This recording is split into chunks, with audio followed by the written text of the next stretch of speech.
जिल्लापालଙ୍କ मिलित जन अभियोग शुणाणी अनुष्ठित। गजपति जिला सदमहकुमा पारलाखेमुंडी स्थित जिल्लापालଙ୍କ कार्यालय सम्मिलनी कक्ष ठारे आज ग्राम्यमुखी प्रशासन सह संयुक्त जन अभियोग शुणाणी कार्यक्रम अनुष्ठित होई जाइछि। एही अभियोग शुणाणी रे गजपति जिल्लापाल श्री स्मृति रंजन प्रधान, आरक्षी अधीक्षक सुश्री स्वाति एस कुमार, मुख्य उन्नयन अधिकारी जिला परिषद गजपति डाक्तर गुणनिधि नायक एही मिलित जन अभियोग शुणाणी रे योगदान करी पारलाखेमुंडी पौर परिषद समेत केरांडी, कथलकोइठा, बाघशला, राणीपेंठ और सीधामड़ंग ग्राम पंचायतर समुदाय मोट 118 गोटी अभियोग पत्र ग्रहण करथिले। सेथि मध्यरु व्यक्तिगत अभियोग समस्या 90 गोटी, ग्राम भित्तिक समस्या 28 गोटी थिबा बेले 11 गोटी अभियोग को तुरंत समाधान करा जाइथिला। एथिसह 3 जनकु रेड क्रॉस पांठिरु 40,000 टंका आर्थिक सहायता राशि प्रदान करा जाइछि।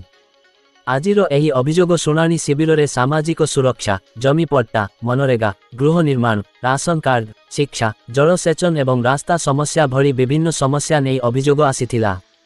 आजिर एही ग्राम्यमुखी प्रशासन सह संयुक्त जन अभियोग शुणाणी रे नोडाल अधिकारी तथा डेपुटी कलेक्टर कमलकांत पंडा, गोसाणी गोष्ठी उन्नयन अधिकारी अजय कुमार प्रधान, स्थानीय तहसीलदार समेत जिला स्तरीय समस्त अधिकारीगण एही अभियोग शुणाणी रे उपस्थित थिले।